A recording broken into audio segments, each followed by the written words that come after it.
अस्सलाम वालेकुम, मैं हूं अलीना फारूक शेख। जो सियासी हलचल चल रही है तहरीक अदम एतमाद के सिलसिले में उसका भी जिक्र करेंगे, लेकिन अभी कुछ ऐसे बयानात हैं जिनका खारजी उमूर के ऊपर असर पड़ सकता है, उनको ज़रा सबसे पहले डिस्कस करते हैं। हुआ कुछ यूँ कि पाकिस्तान में सिफारती मिशंस के जो सरबराहान हैं उनकी तरफ से गुज़श्ता हफ्ते हुकूमत पाकिस्तान को एक ख़त लिखा गया जिसमें गुजारिश की गई कि हुकूमत यूनाइटेड नेशंस में जो इजलास होना है उसमें रूस की तरफ से यूक्रेन के तनाजुर में जो किए जाने वाले इकदाम हैं उनकी मजम्मत करे। वज़ीर आज़म इमरान खान ने गुज़श्ता रोज़ विहाड़ी में खिताब करते हुए इस ख़त का हवाला दिया और तनकीद की, ख़ास तौर पर जो यूरोप के ममालिक यानी यूरोपीय यूनियन के ममालिक हैं उनके ऊपर और मगरब के ऊपर इन जनरल। वज़ीर आज़म ने कहा कि जी ये ममालिक कहाँ थे जब भारत कश्मीर में आलमी कवानीन तोड़ रहा था? क्या हम आपके ग़ुलाम हैं, जो कहेंगे हम कर लेंगे? ये भी सवाल उठाया कि क्या आपने ऐसा ख़त भारत को लिखा? अब इसको दो पैराए से देखा जा रहा है। कुछ लोग ये समझते हैं कि वज़ीर आज़म इमरान खान ने बिल्कुल दुरुस्त जवाब दिया, उनकी तनकीद जायज़ है, लेकिन कुछ लोग इससे इत्तफाक नहीं करते और वो कहते हैं कि ये आलमी मंजरनामे पर पाकिस्तान के लिए बड़ी मुश्किलात पैदा कर सकता है। बिलावल भुट्टो ने भी इसके ऊपर तनकीद की है। वो कहते हैं कि जी जाते जाते ये हमारे लिए मसाइल खड़े करके जा रहे हैं। क्या यूरोप से ये लड़ाई चाहते हैं? और ये भी कहा कि बातें ये लोग ऐसी करते हैं, यानी हुकूमत ऐसी करती है जैसे कश्मीर फतह करके आए। तो ज़रा सूरत हाल का जायज़ा लेते हैं, अपने एक्सपर्ट्स की राय लेते हैं इसके ऊपर। सवाल हमारा कुछ यूँ कि क्या आज़म के इस वक्त ये बयान देने की वजह समझते हैं? ओपन ऑप्शन है हमारे एनालिस्ट के पास। हमें ज्वाइन करें जी पैनल पर हसन निसार साहब, रीमा उमर साहिबा, अतहर काज़मी साहब और इरशाद भट्टी साहब इस्लामाबाद स्टूडियोज़ में मौजूद है। हसन साहब, सबसे पहले आपकी राय इसके ऊपर चाहूँगी। क्या वज़ीर आज़म का यह बयान दुरुस्त है?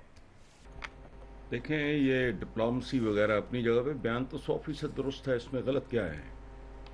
वजह इसकी ये है कि इन लोगों की आदतें बहुत पुरानी बिगड़ी हुई हैं।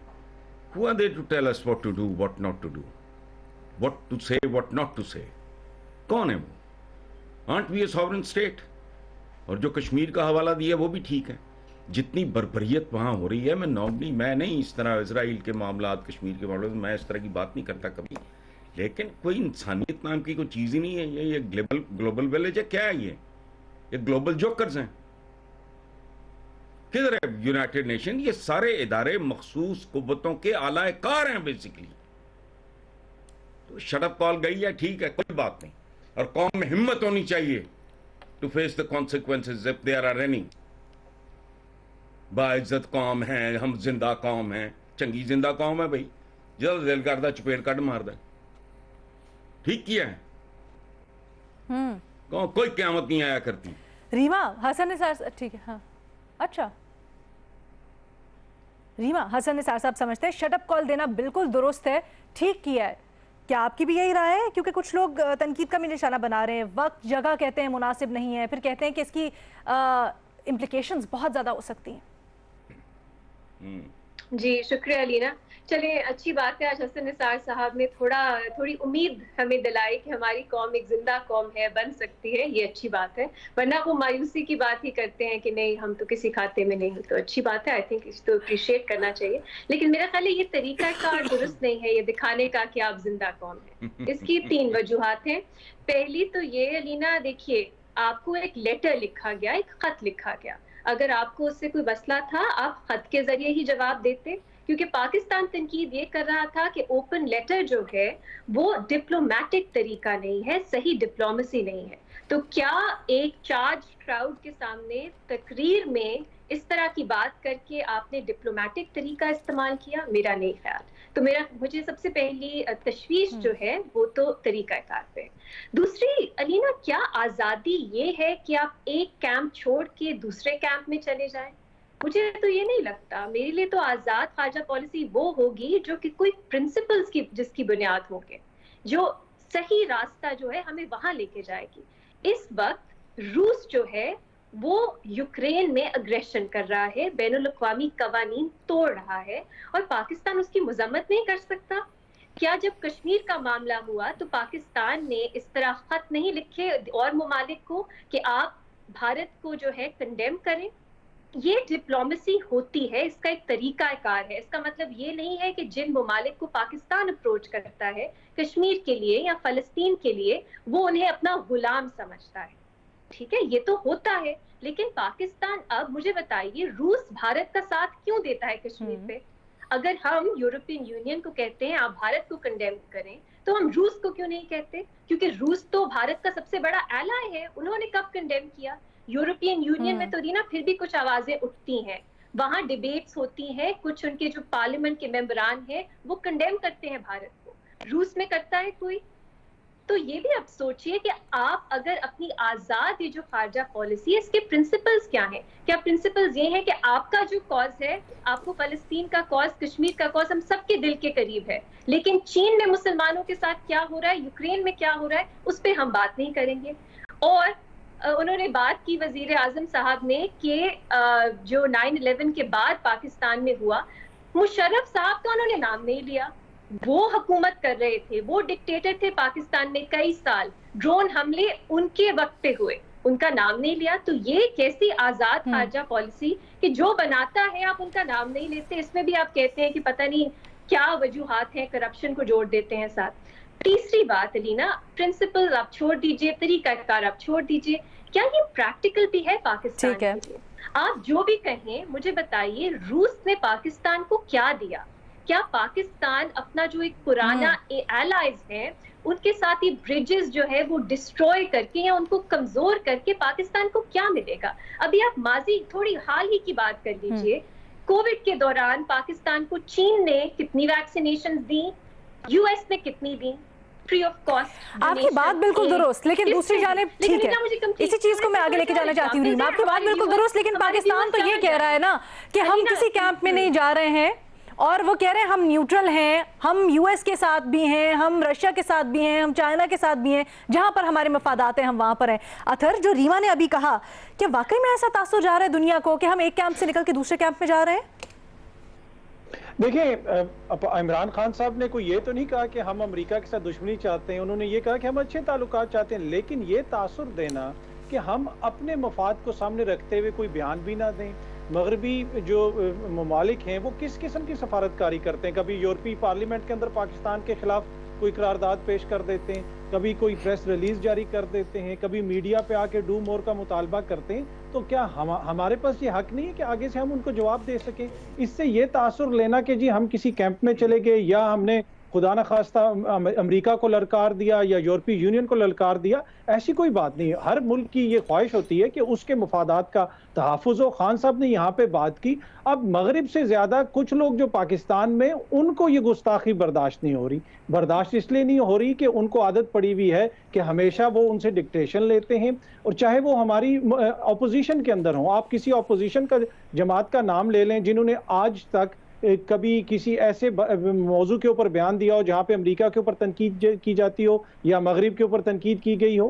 ड्रोन हमलों का जिक्र हुआ, मुशर्रफ के दौर में कितने ड्रोन हमले हुए, पीपल्स पार्टी के दौर में कितने ड्रोन हमले हुए, नून लीग के दौर में कितने ड्रोन हमले हुए? क्या उनकी तादाद का आप मुआवजा कर सकते हैं? कैमरे वाला ड्रोन अगर हमारे किसी बच्चे को लग जाए तो पूरे मुल्क में क़यामत आ जाती है, लेकिन पाकिस्तान के हजारों बच्चों को बम मार के ड्रोनों के जरिए मार दिया गया, उसके ऊपर किसी ने बात नहीं की।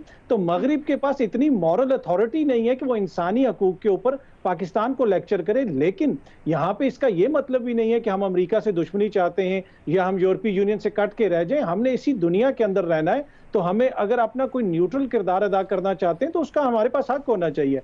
सफारती आदाब को उन्होंने खिलाफ वर्जी की, यूरोपीय यूनियन ने, उन्होंने खुलेआम सहाफियों को बुला के प्रेस ब्रीफिंग्स दी, खुलेआम उनको बताया गया दावतों पे कि जी आप इमरान खान की। लेकिन रीमा बड़ा अच्छा पॉइंट बनाती हैं। रीमा कहती हैं कि अगर आपको अच्छा नहीं लगा था तो आप, उसका एक तरीकाकार होता है, आप भी उनको खत लिख देते या सिफारती कोई जरिया अपनाते रिस्पॉन्ड करने के लिए।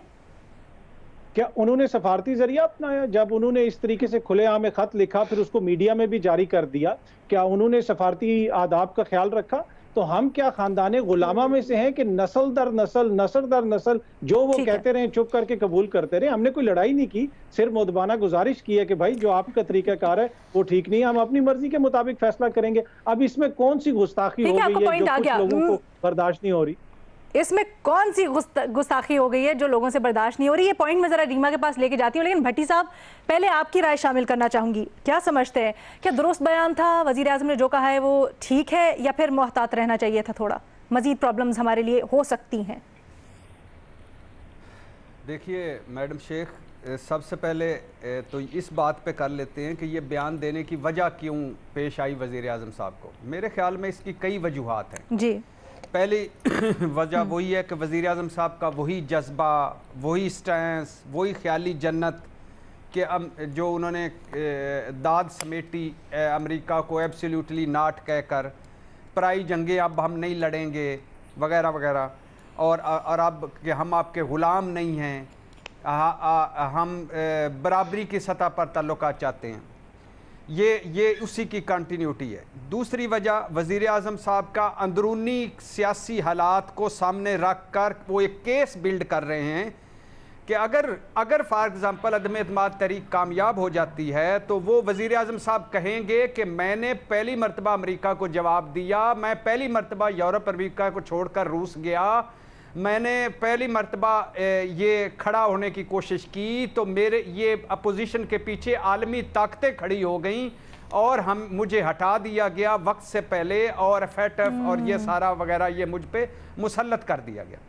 तीसरी वजह पॉपुलर स्टैंड। वज़ीर आज़म साहब अक्सर कहते हैं भुट्टो ने स्टैंड लिया था अपने वोटर्स पोटर्स के लिए। वज़ीर आज़म साहब एक बहुत इन सारे मुल्कों से बड़ा बिल्ड केस आलमी रहनुमा, जो कभी अमेरिका ईरान की सुलह कराने चला जाता है, कभी ईरान सऊदी अरब की सुलह कराने चला जाता है, कभी TV चैनल खोलने चला जाता है इंटरनेशनल, कभी कोलालमपुर कॉन्फ्रेंस मुनक़द कराने की कोशिश करता है, कभी अर्तुगरुल दिखा देता है कौम को। तो एक बड़ा लीडर वो, ये पॉपुलर स्टैंड। चौथी वजह वज़ीर आज़म साहब का एक बहुत पुराना ख्याल है कि हमारे हुक्मरान जो हैं गैर मुल्की आकाओं के ग़ुलाम हैं, पर्चियाँ पढ़ते हैं और पर्चियों से हिदायत लेते हैं, अपने CV वहाँ जाके देते हैं। वो कह चुके हैं, फजल रहमान साहब ने भी कहा विकीलीक्स में, साढ़े वाल तक सजना, नवाज शरीफ साहब, जरदारी साहब सारे हाथ बांध के खड़े होते थे, और वो इस पर कह भी चुके हैं कि मुशर्रफ दौर में 10 के 12 ड्रोन अटैक्स हुए और इन दोनों के दौर में 400 हुए, और ये कहते थे ड्रोन मारते जाओ हम मजम्मतें करते जाते हैं। तो इस स्टैंड को ख़त्म करने के लिए वज़ीर आज़म मैं नहीं ये मानता, मैं इस तरह का नहीं हूँ। और आखिरी जो इसकी मुझे वजह समझ आती है वो है वज़ीर आज़म साहब हर्ट हैं, अंदर से दुखी हैं। अमेरिकी बाबे बाइडन ने उनको फ़ोन नहीं किया, यूरोपीय यूनियन में इस्लामोफोबिया, तौहीन रिसालत, कश्मीर पर खामोशी, भारत के साथ ताल्लुकात, बरतानिया का नवाज शरीफ साहब के बारे में रद्द अमल। तो वज़ीर भट्टी साहब आप जल्दी से ये बता दें, मगर वजूहात आपकी बिल्कुल अपनी जगह थी, क्या आपको लगता है ये जो एंटी वेस्ट पॉलिटिक्स या एंटी वेस्ट पॉलिसी की तरफ गए हैं वज़ीर आज़म, ये दुरुस्त है हमारे हक में? मैडम शेख कमाल का स्टैंड है। मैं तो देखे ना, बज़ाहिर तो बड़ा अच्छा लगता है कि हम खुद मुख्तार कौम है तो खुद मुख्तार होना चाहिए, हम खड़े हो जाएं तो खड़े होना चाहिए, हम ये हैं तो हम आज़ाद हैं, तो हम मोदबाना हम फलाना कर रहे हैं, हम एक बड़ा अच्छा लगता है अमेरिका को एब्सोल्युटली नॉट कहना, यूरोप बरतानिया को शट अप कॉल देना। लेकिन मैडम शेख आप भूखे नंगे भी हैं, मंगते भी हैं, फकीर भी हैं, एड ट्रेड वहीं से आती है, FATF भी है, IMF भी है, दहशतगर्दी की लहर भी है, अफगानिस्तान भी है। और आखिरी बात, पॉपुलर स्टैंड जरूर है लेकिन प्रैक्टिकल नहीं है। आखिरी बात रीमा साहबा ने एक बात की ना कि वो चीन या रूस अलाई है भारत का, तो रीमा साहबा से पूछना भारत का कौन अलाई नहीं है? सऊदी अरब से ओमान तक सबसे बड़े अवार्ड उन्होंने मोदी को दे चुकी हैं, और बड़ी बड़ी ट्रेड है चीन की, रूस की, अमेरिका की, यूरोप की। तो ये जज्बात की नहीं मफादात की दुनिया है। तो वज़ीर आज़म साहब को जज्बात के साथ मफादात के का भी ख्याल रखना चाहिए। स्टैंड बहुत अच्छा है, मगर इसके अब आप रिजल्ट भुगतने के लिए तैयार हो जाएं।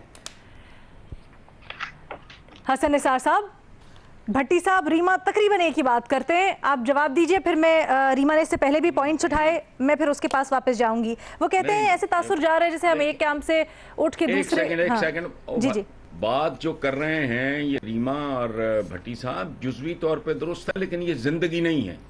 शेर की एक दिन की जिंदगी या तो टीपू सुल्तान बेवकूफ था। दूसरी बात याद रखें, मुझे नहीं पता इनमें से किसी कोई हिस्ट्री का स्टूडेंट है कि नहीं, जब सारे क्रूसेडर्स इकट्ठे हो गए तो Salahuddin Ayyubi decided to sort it out.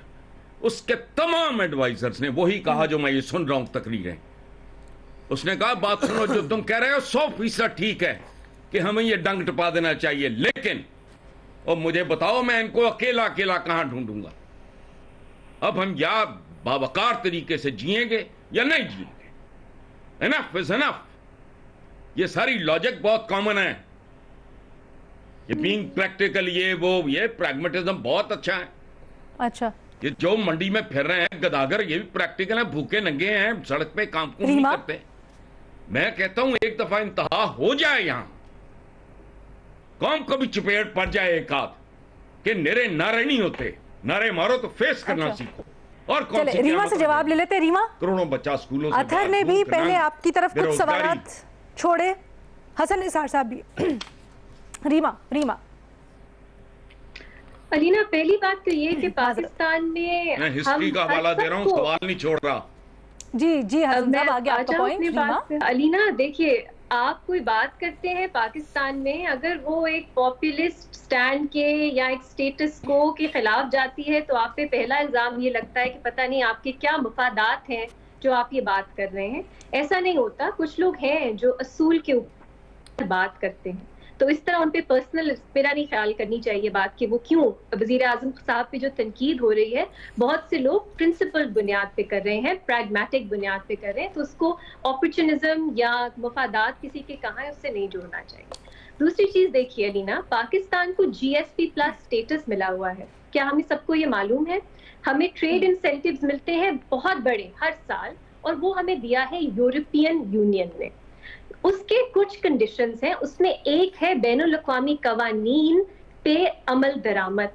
ठीक, अब अगर यूरोपियन यूनियन हमें ये इंसेंटिव्स दे रहा है, हमने उनके साथ एग्रीमेंट साइन किया है कि हम बैनुल अक़वामी की कवानीन की खिलाफ वर्जी नहीं करेंगे, उनको बल्कि इम्प्लीमेंट करेंगे, तो क्या हम कह सकते हैं कि ये डिक्टेशन है? अगर ये डिक्टेशन है तो फिर तो पाकिस्तान ऑलरेडी इस एग्रीमेंट में है, क्या हम वो खत्म कर दें? क्योंकि कहा, अब उस लेटर में भी यही कहा गया है कि पाकिस्तान रूस ने जो बैनुल अक़वामी कवानीन की खिलाफ वर्जी की है उसकी मजम्मत करे। तो ये बहुत सिमिलर है हमारे GSP+ एग्रीमेंट का, जिसका पाकिस्तान ने साइन किया है। ठीक है, आखिरी बात अलीना, अब मैं एग्जाम्पल्स कंप्लीट नहीं कर सकी थी। प्रैग्मेटिकली भी अगर आप देखें तो मुझे नहीं मालूम अतहर साहब कौन सी स्पीच सुन रहे थे, मैंने कौन सी सुनी, हमें समझ आ जाए कि जो वजीर आजम साहब की टोन थी वो बहुत एंटागनिस्टिक थी, वो डिप्लोमेटिक टोन बिल्कुल भी नहीं थी। इसलिए मैं कह रही थी कि अगर आप एक खत लिख देते तो जो आप बात, एक सेकेंड, अगर आप खत लिख लेते तो आप यही बात जो आपने की है वो आप बेहतर तरह से एक्सप्रेस कर सकते थे। एक चार्ज क्राउड के सामने इस तरह की बात करना ये गलत। अतहर कहते हैं रीमा, अतहर कहते हैं उन्होंने भी तो एक ओपन लेटर लिखा ना, उन्होंने कौन सा आपको बड़े सफारती जराए इस्तेमाल किए? थोड़ा सा इसको जल्दी लेके जाते हैं रीमा, मेरे पास बात बड़ी टाइम बड़ा कम है, तो जल्दी से आर्गुमेंट करते हैं जरा, अगर आप जवाब देना चाहें अतहर का। तो सिचुएशन को आपने मैनेज करना है, आपने उसको मजीद बुरा बनाना है। उन्होंने डिप्लोमेटिक चीज आपकी नजर में नहीं की, आपने 10 कदम आगे जाके एक स्पीच में एक चार्ज क्राउड के सामने मैं इस पे देखिए, एक तो बात ये है कि हर किसी का अपना मौकिफ हो, जी हर किसी का अपना मौकिफ हो सकता है, इसका ये मतलब नहीं है कि इसमें उनका कोई जाती मुफाद है। खान साहब पे जो तनकीद कर रहे हैं बिल्कुल उनका हक है। दूसरी बात, रीमा साहिबा ने बात की कि इंटरनेशनल कानून के ऊपर अमल करने के लिए पाकिस्तान ने किसी मुआहदे पे साइन किया है। ये कौन सा इंटरनेशनल कानून है जो ये हम पे ये लाजिम करता है कि हम हर बात में हाँ में आए? ये कौन सा कानून है जिसके तहत हमने मजम्मत करनी है? ऐसा तो कोई कानून नहीं है। क्या इसराइल के मामले पे यूरोपीय यूनियन मजम्मत करती है? तो ये ऐसा तो कोई कानून नहीं है, ये सियासी और सफारती चीज है, इसके ऊपर हमारा एक मौकिफ है। हम ये कह रहे हैं कि आपका जो रीमा जल्दी से कानून की बात ही नहीं। ठीक है, अच्छा जी Athar, hold on to that thought, सवाल आपका आ गया, मैं जरूर 1 minute Reema, hold on to that thought. Reema, एक ब्रेक लेनी है जी, एक छोटी सी ब्रेक लेनी है, उसके बाद वापस आते हैं, इसी बहस को यहीं से कंटिन्यू करेंगे।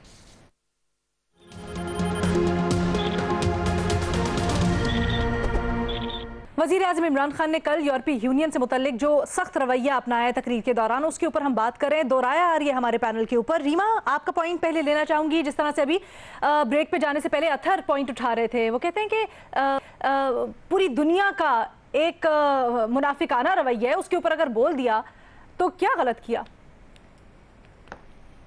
अलीना, फिर तो मुनाफिकाना रवैया आपका भी है, क्योंकि आप यूक्रेन में रूस को कंडेम नहीं करेंगे, लेकिन आप एक्सपेक्ट करेंगे कि पूरी दुनिया भारत को कश्मीर में जो हो रहा है उसके लिए कंडेम करे। तो आपका क्या मॉरल हाई ग्राउंड है? पाकिस्तान अगर और ममालिक को कहेगा कि आप अपनी इंसानी हकूक की सिचुएशन रिकॉर्ड पहले देखें फिर और ममालिक की बात करें, तो पाकिस्तान को भी लोग यही कहेंगे। क्या पाकिस्तान में इंसानी हकूक का बहुत ही अच्छा रिकॉर्ड है? नहीं है। तो जो आप दूसरों से तवक्को करते हैं, आप खुद भी अपने गिरेबान में भी झांक के देखें। फिर आपकी क्या रहती है मॉरल स्टैंडिंग कि आप औरों से डिमांड करें कि फलस्तीन में या कश्मीर में हमारा साथ दें? हम देते हैं, हम कहते हैं, हम ये लॉबिंग करते हैं। तो अगर और ममालिक कर रहे हैं तो आप ये ना समझें कि वो आपको अपना स्लेव समझ रहे हैं। ये बात ये नहीं है कि आप वेस्ट के साथ हैं या यूरोप के साथ हैं या अमेरिका के साथ हैं।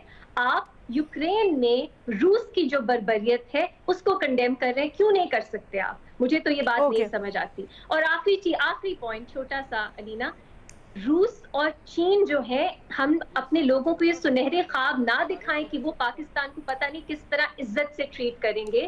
पाकिस्तान में दहशतगर्दी का वाकया हुआ, चाइनीज इंजीनियर्स बहुत ट्रेजिकली हलाक हुए। ठीक है, भट्टी साहब कुछ ऐड करना चाह रहे हैं? कॉम्पेंसेशन मांगी है लीना, फिर मैं हसन साहब की तरफ जाती हूं। चीन ने कॉम्पेंसेशन मांगी। ये इज्जत वकार के साथ ट्रीट करना होता है अपने एलाय को। तो ये ना समझिए कि अगर वेस्ट ने आपको स्लेव बनाया था तो चीन और रूस आपको पलकों पे बिठा के रखेंगे। ठीक है, पॉइंट नोटेड। रीमा, भट्टी साहब कुछ ऐड करना चाह रहे हैं? मैं फिर एक मर्तबा रीमा साहबा के मासूमाना जज्बात पर मैं हैरान हूँ कि क्यों कोई आपको ट्रीट करेगा बराबरी की सतह पर। कि भाई आप कोई बराबरी वाले हैं? आपने चीन से कर्जा लिया हुआ, आपने अमेरिका के मकरूज, आप यूरोप के मकरूज, आप सारी दुनिया के मकरूज, आप सऊदी अरब के पैसे आपके पास पड़े हुए। सऊदी अरब ने जिन शराइत पर पैसे रखे हैं आपके बैंक में, क्या वो दोस्तों वाली शराइत हैं? तो भाई क्यों ये हसन निसार साहब की इस बात में दम है कि बड़े अब और वो क्या कहते हैं कि अब और हमने क्या नीचे जाना है, तो कर लें एक मरतबा, एब्सोल्युटली नॉट भी कर लें, सारों को बातें भी सुना लें, फिर देख लें कि कुछ रहता है कि नहीं रहता। लेकिन भट्टी साहब अभी इससे पहले तो आपने कहा था, लेकिन अभी तो आपने कहा था कि ये प्रैक्टिकल अप्रोच नहीं है। अभी तो आपने कहा था प्रैक्टिकल अप्रोच नहीं। मैं कंफ्यूज हो गई, मुझे आपकी बात समझ नहीं आई। आखिरी बात मैडम शेख ये है कि हमारे सामने दो मॉडल हैं। पहला मॉडल चीन का है, वजीर आजम से हम देख ले, चीन के किसी सदर वजीर आजम ने खड़े होकर अमेरिका को ललकारा हो जलसे में या कहा हो कि फलां होगा, या उन्होंने एक रास्ता अपनाया, तरक्की की, आज उनकी सारे बात मानते हैं। दूसरे हमारे सामने मॉडल है तुर्की का, हर चौथे दिन बढ़ के मार रहे होते हैं और मसाइल में पड़ रहे होते हैं। अच्छा, तो तीसरा एक और मॉडल ईरान का हमारे सामने बैठा हुआ है। तो भट्टी साहब हम जरा डाइग्रेस कर गए मेरा ख्याल है। ठीक है, हाँ हाँ, अच्छा चलो भट्टी साहब थोड़ा डाइग्रेस कर गए हम। आपका पॉइंट नोटेड में। जी जी अथर, फिर मैं हसन साहब के पास जाऊं। अलीना, इसमें बड़ी इंपॉर्टेंट चीज है कि रूस और यूक्रेन में जो हो रहा है इसकी रिपोर्टिंग मगरिब में, और मगरबी हुकूमतों का रवैया वही है जिस तरीके से वो फलस्तीन के साथ करते हैं। वो ये तासुर देते हैं। ये तनाज़ा उस दिन शुरू हुआ जिस दिन हमास ने पहला रॉकेट फायर किया। गुज़िश्ता 70 साल से क्या हो रहा है उसकी तरफ वो जिक्र नहीं करते। 22 साल से आप नेटो के जरिए रूस को घेर रहे हैं, उसके बैक गार्डन में जाके आपने टैंक और मिसाइल नस्ब कर दिए और फिर कह रहे हैं कि वो जारियत कर रहा है। तो आपको रूस की का मौक़िफ़ भी तो देखना पड़ेगा ना कि वो आखिर ये आज इस जगह पे हम पहुंचे क्यों हैं। इसमें मगरिब उतना मासूम नहीं है जितना वो बन रहा है। उन्हीं का किया धरा है कि आज इस सूरत हाल का हमें सामना है।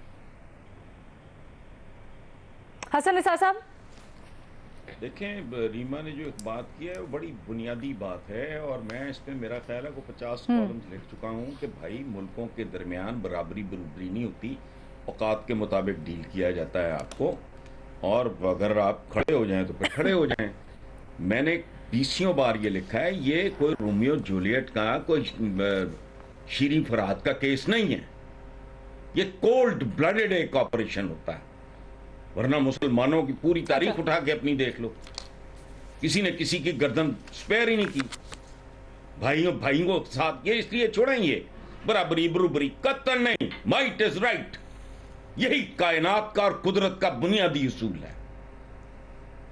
पहले अपने पैकरे खाकी तो में जाओ। भी तो वही कह रही हैं कि जब आपकी पहले ही पोजीशन इतनी वनरेबल है, ऊपर से आप अपने लिए महाज खोल रहे हैं, तो फिर वो कहां से सही हुआ? ओ भाई, सही इसलिए हुआ कि खोल दो, फिर एक दफा देखी जाएगी। अच्छा, टीपू बेवकूफ नहीं था, ठीक है जी, सिराजुद्दौला अहमक नहीं था। हाँ, वो कहते हैं कि फिर एक दफा अगर जीत गए तो जीत गए, हारे भी तो बाजी मात नहीं। ये और तरह की कहानी, हारेंगे तो बाजी मात नहीं। प्रैग्मेटिज्म के वो धंधे कारोबार की बातें। ठीक ही राय का एहतराम, let's just agree to disagree on this one. हमारे पैनल की डिस्कशन और राय आपने सुनी, और जहां जीत और हार की बातें हो रही हैं वहां मुल्क की दाखिली सूरत हाल यानी तहरीक अदम एतमाद से मुतालिक भी बड़े बड़े दावे हो रहे हैं। आज की क्या अपडेट है, एक ब्रेक के बाद जानिए। Welcome back. पंजाब की सियासत में इस वक्त काफ़ी हलचल दिखाई जा रही है, दे रही है। कप्तान के दो पुराने खिलाड़ी तरीन साहब और अलीम साहब यानी अलीम खान साहब एक साथ क्या वो खेलेंगे और क्या वो कप्तान के अगेंस्ट खेलेंगे, ये बड़ा सवाल है। बताया जा रहा है कि अलीम खान पहुंच चुके हैं जहांगीर तरीन साहब के घर, और उनके जो हम ख्याल लोग हैं वो भी अपोजिशन की तहरीक अदम एतमाद के सिलसिले में मुशावरत के लिए पहुंचे हैं। नून लीग ने रब्ता किया है अलीम खान से, क्या होगा, क्योंकि दोनों ही बताया जाता है कि जी खान साहब के सताए हुए हैं। किस तरह से आगे चीज़ें अनफोल्ड होती हैं, क्या इमरान खान के करीबी साथी इस वक्त उनका साथ छोड़कर अपोजिशन का साथ देने वाले हैं, ये अपने एनालिस्ट से जानते हैं। भट्टी साहब, क्या खबरें हैं इससे मुतल्लिक, क्योंकि अलीम खान साहब तो पहले ही सताए हुए हैं। सुना था इमरान खान साहब के हाथों जब बुज़दार साहब को लगा दिया था वज़ीर आला और उनको नहीं लगाया गया। क्या आपको लगता है कि इस दफ़ा तरीन और अलीम दोनों मिलके तो कुछ खड़ा कर सकते हैं पहाड़ इमरान खान के खिलाफ? वाह वाह वाह, आपके इस तबसरे पे वाओ तबसरा, वाओ तबसरा वो नहीं होता है, हेलो हेलो वाइन तबसरा। अच्छा, बुज़दार साहब और इमरान खान साहब के सताए हुए तो मैं इसको हेलो वाइन ही कहता हूँ क्योंकि पेंडू हूँ ना, इस वजह से माजरत चाहता हूँ। अच्छा चलें सर, आप जल्दी से तज्जिया कर दें, टाइम बड़ा कम है। जी मुझे पता है, मेरे पे आके तो वैसी घड़ियाँ तेज़ हो जाती, मुझे पता है। जब इमरान खान साहब और साईं उस्मान बुज़दार, वसीम अकरम प्लस, हाँ अलबत्ता जब अतर और रीमा पे आप जाएंगी तो घड़ियाँ रुक जाएंगी और आपकी और टाइम ही टाइम होगा। अच्छा जो मैं फिर तबसरे पे आता हूँ, तो जो इमरान खान साहब और बुज़दार के सताए हुए तो परवेज़ इलाही भी हैं, चौधरी सरवर भी हैं, शाह महमूद कुरैशी भी हैं, जहांगीर तरीन भी हैं, तो ये बहुत सारी लंबी लिस्ट है। नंबर 1। नंबर 2, जहांगीर तरीन साहब को मुबारक, अल्लाह उनको सेहत दे। एक यहाँ खुफिया मुलाकात खड़का कर, एक लंदन में नवाज शरीफ साहब से मुलाकात खड़का कर, अब कई लोगों औरों से मुलाकातें खड़का रहे हैं। मैडम शेख, बहुत लंबा तबसरा है। हालात इमरान खान साहब किस किस को जाके मनाएंगे, पहले किस किस को नाराज किया और किस किस को मनाएंगे। अब हालात 4 जुमले सिर्फ माजरत के साथ, कुछ हैं जो हालात देखकर इमरान खान साहब का हाथ थामने को तैयार नहीं, कुछ हैं जो दुखी हैं इमरान से कि हमें वजारत भी ना मिली, फंड्स भी ना मिले, कुछ हैं जिनकी ख्वाहिश है पंजाब पर राज करने की, और कुछ हैं जो मुस्तकबिल में टिकटें दूसरी जमातों से लेने के लिए और मुस्तकबिल समारोह प्रोग्राम में इमरान खान यानी अपने अपने मफादात के लिए तो पंजाब में मुश्किल या फिर कुछ रंजिशों की वजह से कर सकते हैं। मुश्किल सूरत हाल है। रीमा, क्विकली। अलीना भट्टी साहब ने इतने प्यार से गिला किया, मेरा वक्त उन्हें दे दें आज प्लीज। अच्छा, वो तो अतर का भी गिला किया था। अतर, आप भी वक्त दे रहे हैं? देखें आपके मैडम शेख, रीमा साहबा की यही इंसानी हकूक की तो काविशी हैं जिस पर मैं उन पे कुर्बान जाता हूँ। जबरदस्त। अलीना, आपके हम बराबरी की बात करें, अतर का भी नाम लिया था। अतर, आप बता दें जल्दी से। देखें, आप हमारे रवैयों की वजह से भट्टी साहब ने रिपोर्ट कार्ड में भी फॉरवर्ड ब्लॉक बना लिया है, तो मैं नहीं चाहता कि हालात मजीद खराब हो, तो बेशक आप हमारा टाइम भी उनको दे दें, मेरा टाइम भी दे दें उनको। सर थोड़ा सा बता दीजिए वैसे कि क्या हो सकता है। और रीमा साहबा, ये आपने टेंशन नहीं लेनी, हम फॉरवर्ड ब्लॉक से नहीं डरते, हम भी तगड़ा मुकाबला देंगे भट्टी साहब को। जी, पर भट्टी साहब को हम ये भी साथ पैगाम देना चाहते हैं, अगर इनकी तहरीक नाकाम हुई तो फिर जो हम इनके साथ करेंगे जिस तरह खान साहब ने कहा है, तो उसके लिए भी तैयार रहें। तो अच्छा, बात ये है कि खान साहब देखें, खान साहब हमेशा ये क्रेडिट लेते थे कि क्रिकेट के अंदर मैंने न्यूट्रल अंपायर मुतारिफ करवाए, लेकिन सियासत के अंदर न्यूट्रल अंपायर मुतारिफ करवाने का क्रेडिट उनको अपोजिशन दे रही है। तो ये सारी गेम ही इस वक्त न्यूट्रल अंपायर की वजह से हो रही है कि कोई इधर भाग रहा है, कोई उधर भाग रहा है। तकरीबन 48 घंटे पहले मैंने जब आपसे बात की थी प्रोग्राम के अंदर, उस वक्त मौलाना साहब की डेडलाइन को 96 घंटे हो गए थे। आज मौलाना ने दोबारा 48 घंटे दे दिए हैं और उसके साथ साथ मौलाना ने ये कहा कि हम मीडिया वालों के साथ। भट्टी साहब कह रही सारी बिलावल साहब ने 24 घंटे की दे दी, बिलावल साहब ने 24 घंटों की दे दी है। जी वो 48 और 24 मिला के 72 हो जाएंगे ना, और फिर उसको वो ज़रब और तकसीम करेंगे तो फिर पता नहीं आगे कितने घंटे निकलेंगे। रियलिटी ये है कि इस वक्त तक अभी तक उनके नंबर पूरे नहीं हुए। अगर उनके नंबर पूरे हो चुके होते तो तहरीक अदम एतमाद आ चुकी होती। एक दिन पहले तक काफ लीग इनकी उम्मीदों का महवर थी, आज आटा चोर, चीनी चोर, ATM वो इनकी नई। वैसे बिलावल साहब भी बड़े मासूम है, तारीख नहीं देते तो अपनी तहरीक अदम एतमाद की नहीं देते, वजीर आजम को कहते हैं इस्तीफा दे दो, खुद ले आओ भाई तहरीक अदम एतमाद। हसन निसार साहब हमारे जहांगीर तरीन एक्सपर्ट है। सर दुश्मन का दुश्मन, क्या आपको लगता है यहाँ पे दोस्ती हो जाएगी? और फिर अच्छा ठीक है ना, हसन निसार साहब हमारे जहांगीर तरीन एक्सपर्ट क्या कहते हैं, दुश्मन का दुश्मन, क्या आपको लगता है यहाँ दोस्ती हो जाएगी और फिर खान साहब को टफ टाइम दे सकते हैं? नहीं नहीं नहीं नहीं नहीं नहीं, एक्सपर्ट वगैरह वाली बात नहीं। देखो भी कॉमन सेंस की बात है। ना अलीम खान ने छोड़ा, ना जहांगीर तरीन ने इमरान को छोड़ा। ये वो लोग हैं जो बदतरीन हालात में भी, वो जो कहते हैं ना फारसी में दामे दरमे सुखने, डट के इमरान के साथ खड़े रहे। ये कितनी बेहुदा बात है कि जी दो मजबूत तरीन साथी आपके अपोजिशन में तो साथ थे, छितर गाने को तो साथ थे, इक्तदार में छोड़ गए। Does it make any sense? इन दोनों के साथ ज्यादती हुई है। ये मुनाफिक और मौका परस्त होते तो बेशुमार दूसरे लोगों की तरह चिपके रहते, इसी तनख्वाह पे काम जारी रखते। तो सियासतदान है, उन्होंने सियासत तो करनी है। दरवाजे तो उन पे बंद PTI ने किए, इन्होंने नहीं छोड़ा, उन्होंने छोड़ा। ठीक है, तो आपको लगता है कि कर सकते हैं, मंजिल उन्हें मिली जो शरीक के सफर न थे। ठीक है, कर सकते हैं जी। हमारे तज्जियाकारों की आपने राय जानी, अपनी राय सोशल मीडिया के ऊपर हमसे शेयर कीजिएगा। इजाजत दीजिए, अल्लाह हाफिज।